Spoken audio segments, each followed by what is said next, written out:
अस्सलाम वालेकुम क्लास। उम्मीद है सब लोग खैरियत से होंगे। आज हमारी जो पोम है बेसिकली फर्स्ट ईयर इंग्लिश की पोइट्री आज हमारी, जिसका नाम है Lucy Gray, written by William Wordsworth.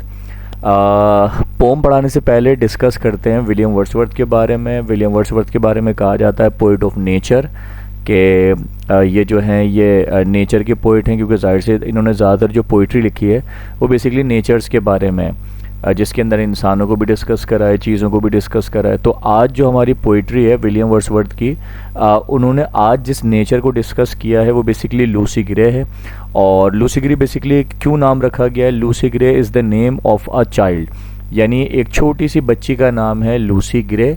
और इस पूरी पोम के अंदर लूसी ग्रे के कैरेक्टर को डिस्कस किया गया है। सवाल ये है कि लूसी ग्रे से क्यों इंस्पायर हुए विलियम वर्ड्सवर्थ, वो भी हम आपको पोम पढ़ के बताएंगे कि क्यों विलियम वर्ड्सवर्थ इतना इंस्पायर हुए लूसी ग्रे से कि उन्होंने पूरी लूसी ग्रे के ऊपर एक कहानी लिख दी। तो आज का जो हमारा टॉपिक है फर्स्ट ईयर इंग्लिश के हवाले से है, पोइट्री सेक्शन में से है लूसी ग्रे। आज की हमारी पोम का नाम है रिटन बाय विलियम वर्ड्सवर्थ।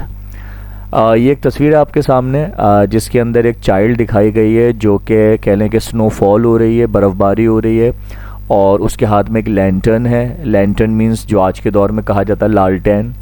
तो इस चाइल्ड की कहानी है ये, जिसका नाम लूसी ग्रे बताया गया। विलियम वर्ड्सवर्थ बड़े इंस्पायर हुए थे इससे। क्यों इंस्पायर हुए थे ये अभी हम पढ़ के देखेंगे। ये हमारी कहानी का पहला, जिसे कहते हैं, ये हमारा बैलेड है। क्योंकि नॉर्मली हम देखते हैं कि जो 4 लाइन के जो टुकड़े होते हैं पोइट्री के, उनको बैलेड कहा जाता है। और बैलेड्स भी कह सकते हैं आप 4 लाइन स्टैंजास को, या फिर क्वाट्रेंस भी कहा जाता है, QUATRAINS, क्वाट्रेंस। कहानी बेसिकली क्या है, क्यों विलियम वर्ड्सवर्थ इंस्पायर हुए, ये हम आपको बताते हैं। ये कहानी है बेसिकली किसकी? एक लड़की की जिसका नाम था लूसी ग्रे। और लूसी ग्रे के बारे में कहा जाता है कि लूसी ग्रे जो थी वो एक बहुत बड़ी सी वादी के अंदर, एक वाइड मूर का वर्ड इस्तेमाल हुआ है, MOOR का। मूर कहते हैं वादी को, वैली को कहा जाता है। एक बड़ी सी वैली के अंदर ये रहा करती थी अपने पेरेंट्स के साथ। और जिस जगह ये रहती थी उसके आसपास या दूर दराज तक कोई दूसरे लोग या दूसरे घर वगैरह नहीं थे वहाँ पर। और ये अकेले तन्हा वहाँ पर खेला करती थी, कूदा करती थी। और इसके जो दोस्त थे वो कोई इंसान नहीं थे बल्कि एनिमल्स थे, डिफरेंट किस्म के एनिमल्स थे। वो भी हम आपको चल के पोम में आगे बताएंगे। और असल जो इसकी कहानी की जो थीम है बेसिकली वो क्या है कि लूसी ग्रे एक बहुत ही ओबीडियंट चाइल्ड थी, एक बहुत फर्माबरदार चाइल्ड थी। और उसने अपने फादर को ओबे किया, फर्माबरदारी करी।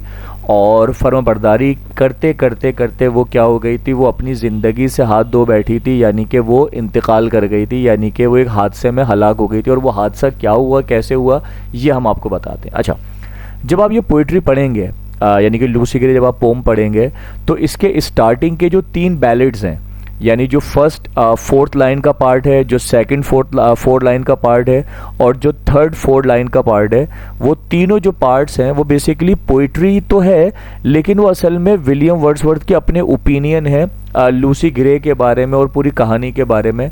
असल में जो कहानी की स्टोरी स्टार्ट होती है वो 4th स्टैंजा से स्टार्ट होती है, यानी 4th बैलेड से स्टार्ट होती है, जो 4 लाइन का क्वार्ट्रेन है। तो देखें जी, अब हम डिस्कस करते हैं जो पहला हमारा बैलेड है। जैसे हमने बताया था कि स्टार्टिंग के 3 जो बैलेड्स हैं, 4-4 लाइन के जो 3 बैलेड्स हैं, वो बेसिकली इंट्रोडक्शन है अकॉर्डिंग टू विलियम वर्ड्सवर्थ, कि विलियम वर्ड्सवर्थ इस कहानी को क्या कर रहे हैं, डिफाइन कर रहे हैं। तो देखते हैं हम पहला बैलेड में क्या कहते हैं। लिखते हैं OFT। OFT मतलब ऑफ्ट। ऑफ्ट से मुराद आज के दौर में ऑफन कहा जाता है, OFTEN। ऑफन का मतलब अक्सर। विलियम वर्ड्सवर्थ लिखते हैं, often I had heard of Lucy grey, अक्सर मैं लूसी ग्रे को सुना करता था।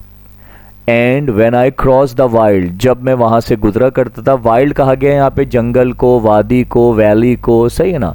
तो कह रहे हैं जब मैं गुजरा करता था, कब? आई चांस टू सी, मुझे इत्तेफाक होता था लूसी ग्रे को देखने का। कब? At break of day. Break of day से मुराद यानी बिल्कुल सुबह सवेरे, वेरी अर्ली मॉर्निंग, जब दिन का आगाज होता था। द सोलिटरी चाइल्ड, सोलिटरी से मुराद बिल्कुल अलोन एक चाइल्ड थी, वो अकेले खेल रही हुआ करती थी, एनिमल्स के साथ गा रही होती थी, गुनगुना रही होती थी, ठीक है ना। क्योंकि जाहिर सी बात है उसके जैसे इंसान टाइप के दोस्त या उसके जो वहाँ पे और बच्चे वहाँ मौजूद नहीं थे। तो इसीलिए लूसी ग्रे ने अपना दोस्त किसको बना लिया था, डिफरेंट एनिमल्स को बना लिया था। जैसे जिसमें फॉन का वर्ड इस्तेमाल हुआ है, FAWN, फॉन का मतलब होता है हिरन के छोटे बच्चे। हेयर का वर्ड इस्तेमाल हुआ है, HARE, हेयर, जो कि फीमेल रैबिट होती है, ठीक है ना। तो कहा यह जा रहा है कि वर्ड्सवर्थ जो है वो अपने स्टार्टिंग के 3 बैलेट्स के अंदर, जिसमें से पहला बैलेट हम डिस्कस कर रहे हैं, बयान फरमा रहे हैं क्या कि often I had heard of Lucy grey, अक्सर मैं सुना करता था लूसी ग्रे को। When I cross the wild, जब मैं गुजरा करता था उस जंगल से, उस वैली से, उस वादी से। I chance to see at break of day, तो मुझे इत्तेफाक होता था सुबह सवेरे, सही है, उसे देखने का। किसे देखने का? द सोलिटरी चाइल्ड, बिल्कुल अलोन एक चाइल्ड हुआ करती थी और वो खेल रही हुआ करती थी एनिमल्स के साथ और गुनगुना रही होती थी। तो वर्ड्सवर्थ कहते हैं मैं उसे सुना करता था सुबह के वक्त। फिर क्या लिखते हैं?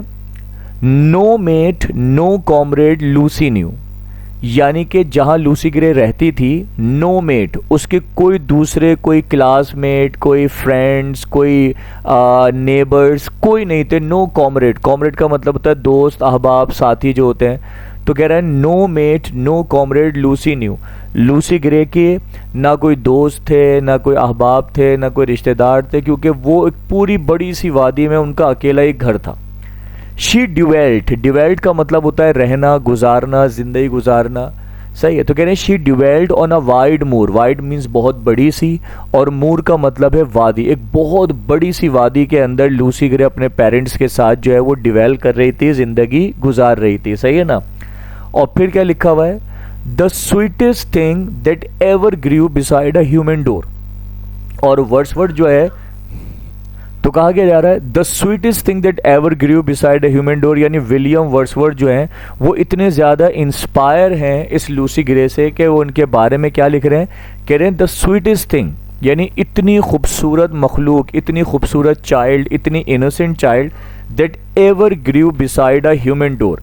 कहते हैं कि शायद कभी ऐसी मखलूक या ऐसी औलाद या ऐसी sweet thing that ever grew beside a human door, यानी शायद ही कभी किसी इंसान के घर में ऐसी कोई मखलूक कभी पैदा हो या पैदा हुई हो। यानी कि विलियम वर्ड्सवर्थ इससे बड़े इंस्पायर्ड थे, क्योंकि जाहिर सी बात है एक अकेला चाइल्ड इतनी बड़ी सी वादी में एनिमल्स के साथ खेलना और कोई दोस्त अहबाब नहीं, तो बड़ा ये लोनली चाइल्ड था। तो विलियम वर्ड्सवर्थ बड़े इंस्पायर्ड थे, वो रोज़ अक्सर वहाँ से गुजरा करते थे और जब देखते थे इसको गाते हुए, खेलते हुए, तो वो बड़ा इनसे इंस्पायर होते थे, सही ना। तो इसलिए उन्होंने वर्ड क्या लिखा? The sweetest thing that ever grew beside a human door, कि मैंने कभी इतनी खूबसूरत औलाद जो है वो मैंने स्वीटेस्ट थिंग उन्होंने सिर्फ इसलिए नहीं कहा कि देखने में प्यारी या इनोसेंट, बल्कि वो उस बच्ची की पर्सनैलिटी से बड़े इंस्पायर्ड थे। तो इसलिए राइटर ने क्या लिखा है कि the sweetest thing that ever grew beside a human door, कि मैंने कभी किसी इंसान क्या इतना खूबसूरत चाइल्ड, इतना प्यारा, इतना इनोसेंट जो है चाइल्ड मैंने कभी नहीं देखे। फिर क्या लिखते हैं आगे देखें? कह रहे हैं यू यट में स्पाई, कहते हैं आज भी, विलियम वर्ड्सवर्थ बयान कर रहे हैं, कह रहे हैं आज भी, यू यट में स्पाई, आज भी अगर आप वहां से गुजरे हैं तो यू में स्पाई, स्पाई का मतलब वैसे होता है जासूसी करना, लेकिन यहां पर स्पाई का मतलब देखना। कह रहे हैं you yet may spy the fawn, FAWN, fawn से मुराद ये जो हिरन का बच्चा है, बिल्कुल इस कह लें पौधे के साथ जो हमने तस्वीर में दिखाया है, इसे कहते हैं फॉन। तो कहते हैं आज भी अगर आप वहां से गुजरेंगे तो कह रहे हैं फॉन एट प्ले, आज भी आपको वो हिरन के छोटे बच्चे खेलते हुए दिखाई देंगे।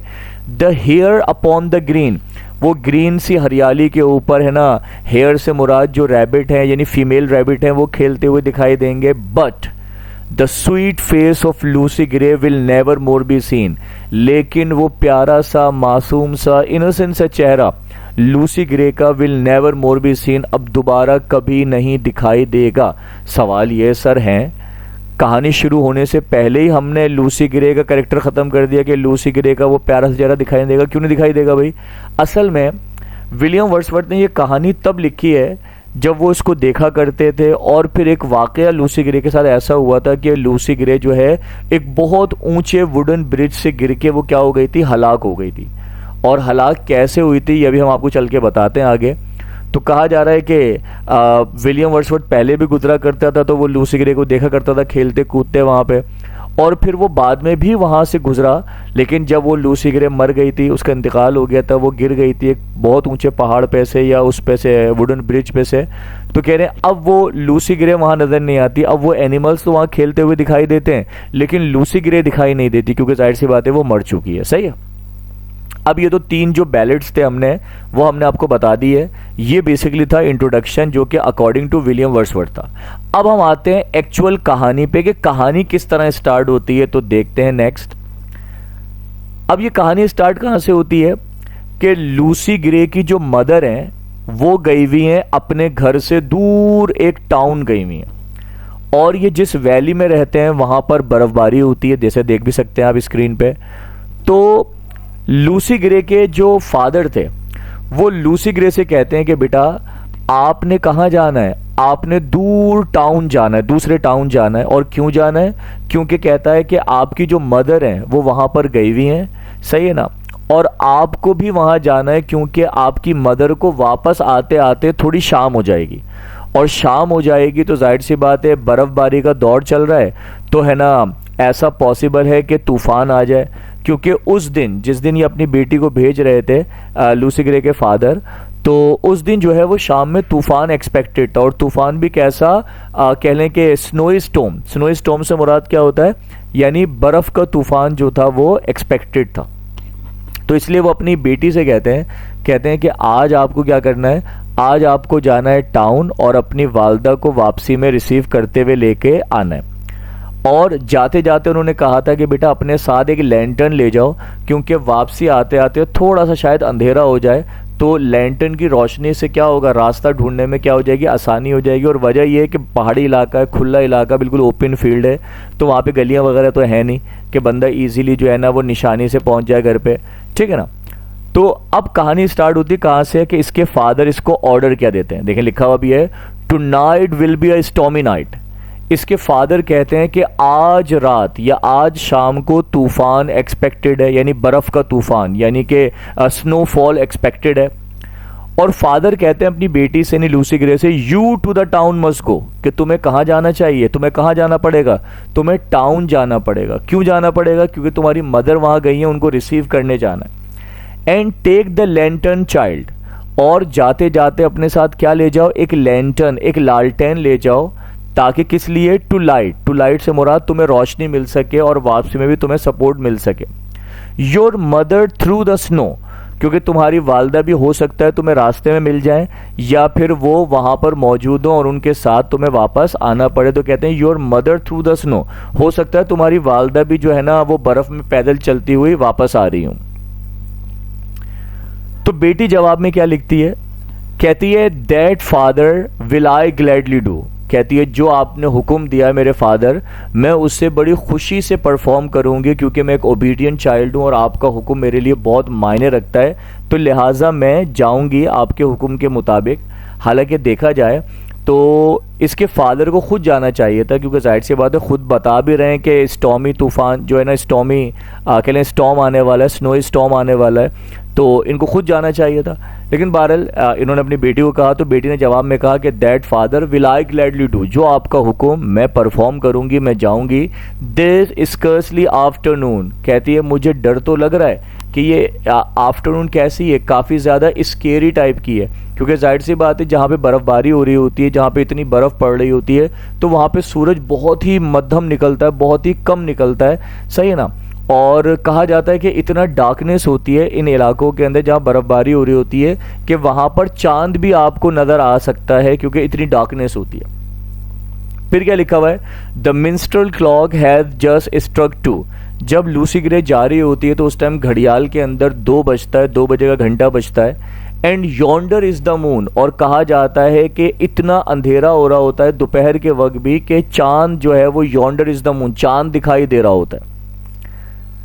फिर क्या होता है भाई, अब बेटी तो चली गई, और फिर लिखा हुआ है eight this the father raised his hook, अब बेटी को ऑर्डर देने के बाद, बेटी को चलता करने के बाद, at this the father raise his hook, Lucy Gray के जो फादर हैं वो अपने हुक वगैरह उठाते हैं। एंड स्नैप्ड, स्नैप्ड का मतलब होता है तोड़ना, क्या तोड़ते हैं? अ फैगट बैंड। फैगट बैंड का मतलब होता है अ बंडल ऑफ स्टिक्स, यानी बहुत सारी लकड़ियों को एक जगह बांध के रखा हुआ होता है। तो इनके फादर अपनी बेटी के जाने के बाद वो क्या करते हैं? रेज्ड हिज हुक, अपना हुक उठाते हैं, जो कुंडा वगैरह टाइप की चीज़ें होती हैं, ठीक है ना, और स्नैप्ड अ फैगट बैंड, और तोड़ते हैं या काटते हैं, वो रस्सी काटते हैं जिसके अंदर फैगट बैंड यानी बंडल ऑफ स्टिक था, उसको वो काटते हैं और लकड़ियां उसमें से अलग अलग करते हैं। ही प्लाइड, PLIED, प्लाइड का मतलब होता है बिजी हो जाना। ही प्लाइड हिज वर्क, अपने काम में बिजी हो जाते हैं इसके father. And Lucy took the lantern in her hand, और लूसी गिरे क्या करती है? अपने हाथ में लालटेन उठाती है और अब्बू के ऑर्डर के मुताबिक वो वहां से रवाना हो जाती है अपनी मदर की तलाश में, यानी कि उनको रिसीव करने के लिए। सही है। फिर कहा जाता है जब लूसी गिरे जा रही होती है तो लिखा हुआ है नॉट ब्लिदर इज द माउंटेन रो, यानी कि जब वो उस माउंटेन से या उस पहाड़ से चलती हुई जा रही होती है दूर गांव की तरफ, दूसरे टाउन की तरफ, तो कहते हैं नॉट ब्लिदर। ब्लिदर का मतलब होता है खुशी का सेंस, यानी कहते हैं जब वो जा रही होती है तो माउंटेन के अंदर जितने भी रो होते हैं, ROE, रो का मतलब होता है स्मॉल स्पेशीज, यानी कि जो छोटे एनिमल्स होते हैं या एनिमल्स के जो बच्चे होते हैं, हिरन वगैरह के जो बच्चे होते हैं, उनको रॉ का वर्ड कहा गया है। तो कहते हैं कि नॉर्मली आपने सुना होगा कि अल्लाह पाक ने एनिमल्स को एक ऐसी हिस्स दी हुई है कि जब भी कुछ है ना अनफॉर्चुनेट होने वाला होता है, कुछ गलत होने वाला होता है, तो उन एनिमल्स के अंदर बेचैनी पाई जाती है, या ये कह लें कि उनके अंदर एक गम पाया जाता है। तो कह रहे उस दिन ही बिल्कुल वैसे ही समा था जब लूसी गिरे जा रही थी। तो नॉट ब्लिदर इज द माउंटेन रो, यानी पहाड़ों के अंदर वो जो इसके एनिमल्स फ्रेंड थे वो कोई भी खुश नहीं था इसको जाते देखता हुआ, यानी हर कोई चाहता था कि ये ना जाए। फिर क्या होता है? ये चलना शुरू होती है with many a wanton stroke. With many a wanton stroke से मुराद जब ये जाने लगती है, अपने घर से थोड़ा दूर चली जाती है, तो वेंटन स्ट्रोक यानी कि बहुत तेज़ हवाओं के जो है ना झोंके आना शुरू हो जाते हैं, तेज़ किस्म की स्नोफॉल शुरू हो जाती है, चारों तरफ जो है वो धुएं के बादल से हो जाते हैं और नज़र आना आहिस्ता आहिस्ता बंद होना शुरू हो जाता है। और लेकिन लिखा हुआ भी है her feet disperse the powered snow. जब बर्फबारी हो रही होती है और लूसी गिरे बर्फ पे चलती हुई जा रही होती है तो लिखा हुआ her feet disperse the powdered snow, इसके कदम जो हैं वो उस पाउडरी टाइप की स्नो के ऊपर क्या होते जा रहे हैं? डिस्पर्स होते जा रहे होते हैं, छपते जा रहे होते हैं। That rises up like smoke, और देखते देखते वो जो बर्फबारी है वो इतनी तेज हो जाती है कि चारों तरफ सिर्फ क्या दिखाई देता है? स्मोक दिखाई देता है, धुआं दिखाई देता है और कुछ नजर नहीं आ रहा होता, जैसा होता है नॉर्मली, आपने देखा होगा। फिर क्या होता है भाई? अब अनफॉर्चुनेटली होता क्या है? लूसी गिरे की किस्मत थोड़ी सी खराब। The storm came on before it's time, कि तूफान जो शाम को आने वाला था वो बिफोर इट्स टाइम, वो शाम से पहले ही यानी दोपहर में ही आ गया। तो कहा जा रहा है जब इतना शदीद तूफान आया लेकिन लूसी गिरे बढ़ती जा रही थी, शी वांडर्ड, वो भटकने लग गई। वांडर्ड का मतलब क्या होता है? भटकना। She wandered up and down. अब जाहिर सी बात है लूसी गिरा आगे चलती जा रही थी, लेकिन वो क्या हो गई, जब उसे कुछ नजर नहीं आया, इतनी ज्यादा धुंध थी, ठीक है ना, कि वो क्या हो गई? भटकने लगी up and down. Up and down से मुराद कभी वो किसी टीले पे चढ़ती थी, कभी उस टीले से उतरती थी, कभी किसी पहाड़ पे चढ़ती थी, फिर वहां से उतरती थी। And many a hill did Lucy climb, और इसी तरह से लूसी गिरे ने कई सारे पहाड़ जो थे, टीले जो थे, वो क्लाइम किए। वो कभी ऊपर गई, कभी नीचे उतरी, but never reach the town. लेकिन अनफॉर्चुनेटली वो बेचारी कभी भी टाउन नहीं पहुंच सकी जहां उसकी मदर गई हुई थी। सही ना? आगे क्या लिखते हैं? The raised parents. अब होता क्या देखें इस पैराग्राफ के बाद, यहां तक जो हमने बताया आपको कि many a hill did Lucy climb, बहुत सारे पहाड़ों पर चढ़ी, उतरी, रास्ता भटक गई, never reach the town, town पहुंच ही नहीं सकी। अब वक्त काफी ज्यादा गुजर गया। वहां पे फादर समझ रहे हैं कि उनकी बेटी टाउन पहुंच गई है, मदर समझ रही है कि बेटी तो घर पर है, लेकिन लूसी ग्रे बेसिकली ना घर पर है ना टाउन में है, बल्कि वो कहीं रास्ते में, कहीं बीच में खो गई। अब इस लूसी ग्रे के साथ क्या कुछ हुआ, क्या हुआ, कैसे हुआ, वो अभी हम आपको आगे बताते हैं। अब क्या हो जाती है? दोपहर से शाम हो जाती है और शाम से रात होने लगती है, और लूसी गिरे की जो मदर हैं वो जैसे तैसे करके अपने घर पहुंच जाती हैं। अब जब वो घर अलोन आती हैं तो लूसी गिरे के फादर अपनी वाइफ से कहते हैं कि भाई लूसी कहाँ है? तो लूसी गिरे की मदर कहती हैं भाई वो तो घर पे ही थी ना। तो उसके फादर बताते हैं कि ओहो वो तुम्हें नहीं मिली? तो वो कहती है नहीं, वो मुझे कहाँ से मिली?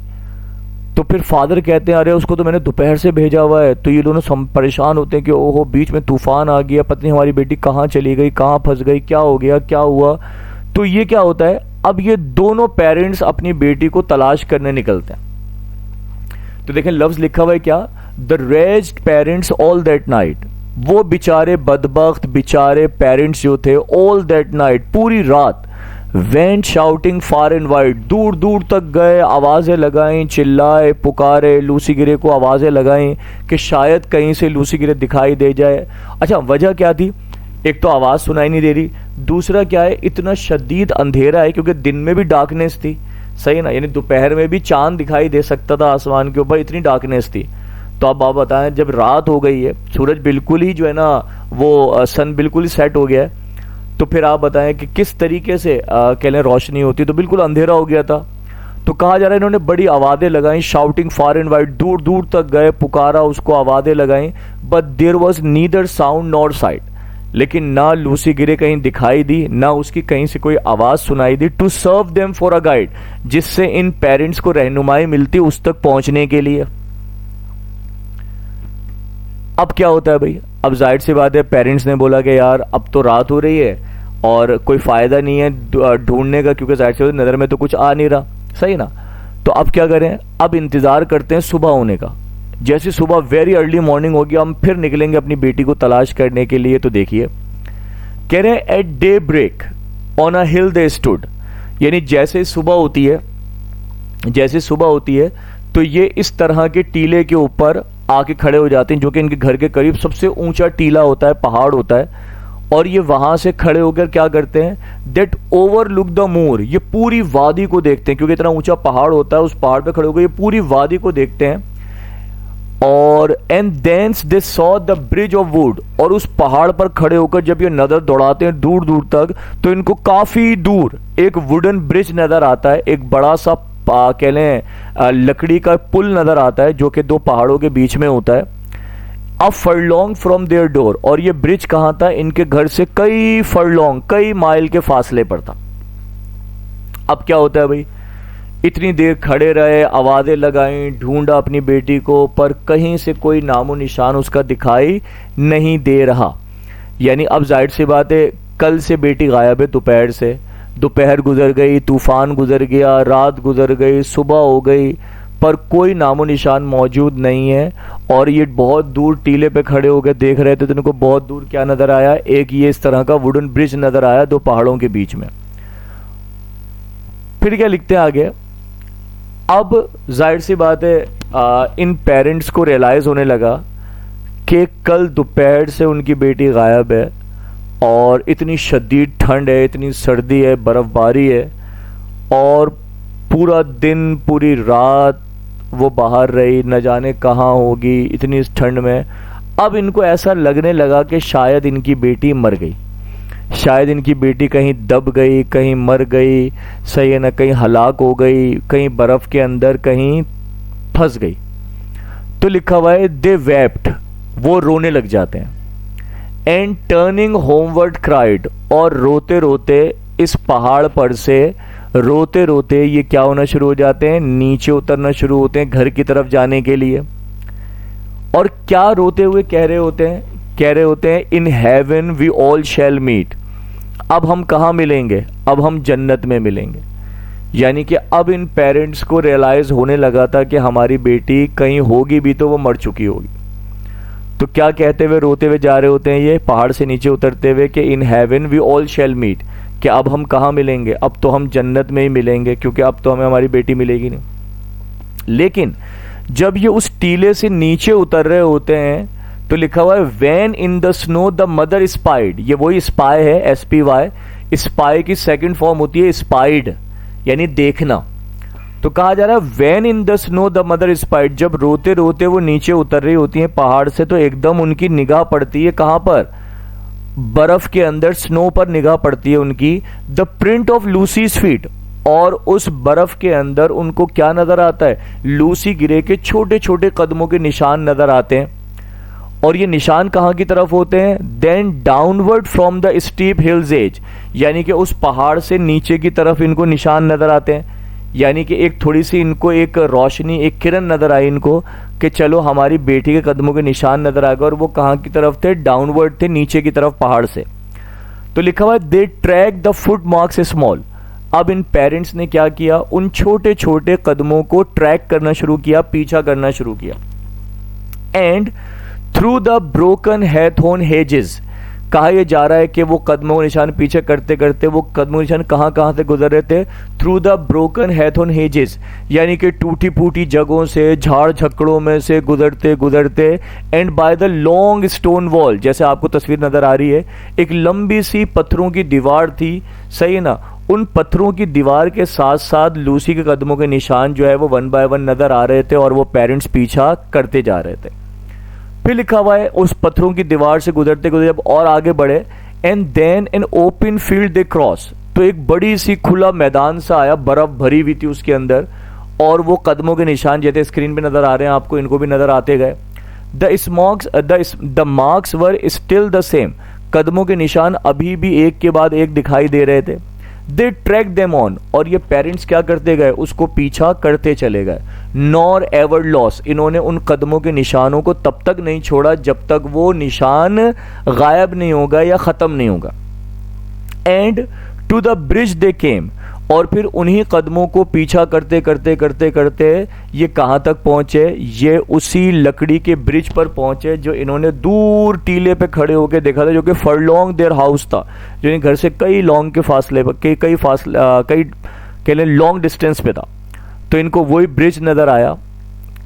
और फिर क्या लिखते हैं? They followed from the snowy bank, वो बर्फ के साथ साथ जो है वो चलते चलते चलते चलते वो इस ब्रिज तक पहुंचे। The foot marks one by one, इस ब्रिज के ऊपर भी, इस पे तो आपको जो तस्वीर नजर आ रही है उसमें बर्फ नजर नहीं आ रही, क्योंकि बर्फ वाला इमेज मिल नहीं रहा था, तो हमने बगैर बर्फ वाला लगा दिया। तो कह रहे हैं the foot marks one by one, जैसे इस पुल पर आए वो लोग, तो उनको अपनी बेटी के कदमों के निशान बर्फ के ऊपर वन बाय वन नजर आ रहे थे। और कहां तक नजर आए? Into the middle of the plank. Plank किसे कहते हैं? तख्त को कहते हैं। जैसे आप देख रहे हैं इस तस्वीर में कि ये ब्रिज जो बना हुआ है ये तख्तों का बना हुआ है, और बीच बीच में आप देख रहे हैं कुछ तख्ते टूटे हुए भी हैं।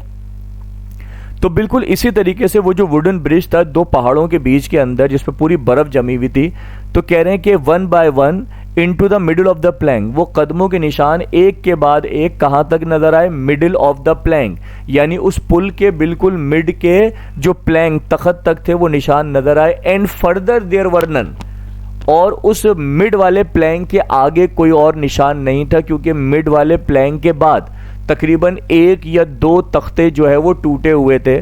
और लूसी ग्रे यहां तक आई थी चलते चलते, और उसने लैंटर्न हाथ में ली हुई थी, और वो सामने की तरफ देखती जा रही थी, लेकिन नीचे नहीं देखा था उसने। और वो इसी मिडिल ऑफ द प्लैंक के बाद जो ये टूटा हुआ प्लैंक था वो यहीं से गिर गई थी।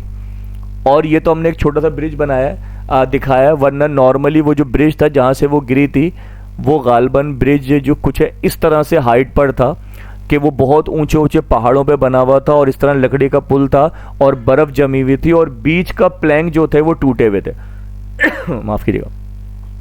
तो वो प्लैंक टूटे हुए थे, और वो लूसी गिरे बस चलती हुई आई, उसने नीचे देखा नहीं, और फिर वो इसी तरह के टूटे हुए प्लैंक में से, तख्ते में से वो यहां से वो नीचे गिर गई थी।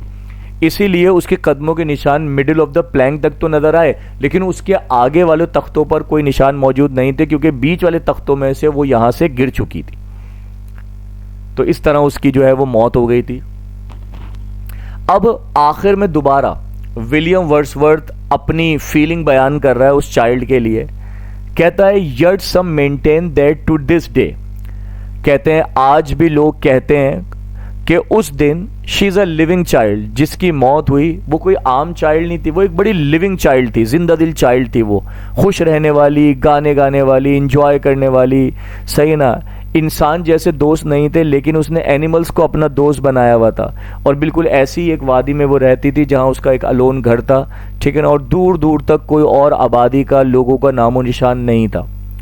तो राइटर क्या लिखता है, पोइट क्या लिखता है विलियम वर्ड्सवर्थ, कहता है that you may see sweet Lucy Gray upon the lonesome wild, वही लूसी ग्रे जिसको हम कहाँ देखा करते थे, अपॉन द लॉनसम। लॉनसम का मतलब बिल्कुल अलोन, वाइल्ड का मतलब उस वादी के अंदर हम देखा करते थे। तो कह रहे हैं आज वो उस वादी में मौजूद नहीं है क्योंकि उसकी क्या हो चुकी है, मौत हो चुकी है एक जिंदा दिल चाइल्ड की।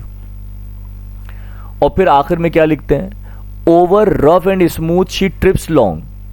कहते हैं कि Lucy grey over rough and smooth यानी ऊबड़ खाबड़ जगहों के ऊपर, ऊंचे नीचे पहाड़ों के ऊपर, शी ट्रिप्स अलोंग, वो चढ़ती गई उतरती गई, एंड नेवर लुक्स बिहाइंड, और वो इतनी ओबीडियंट थी कि उसके फादर ने जो कहा था उससे उसने वो ही करना था और वो चलती चली गई। नेवर लुक्स बिहाइंड, उसने पीछे पलटकर देखा ही नहीं, सही है ना। And sings a solitary song, और हमेशा की तरह वो अकेले जो वो गीत गाया करती थी सॉलिटरी वाला, वो गाती चली गई, चलती चली गई और आखिरकार मर गई। तो पोइट क्या लिख रहा है, कह रहा है that whistles in the wind, आज भी उसकी आवाज जो है वो उस वादी के अंदर क्या करती है, गूंजती है, विसिल करती है। तो होपफुली आपको ये लूसी ग्रे पोम समझ में आई होगी जो कि विलियम वर्ड्सवर्थ ने लिखी है। तो इंशाल्लाह अगले लेक्चर में मिलते हैं। अल्लाह हाफिज।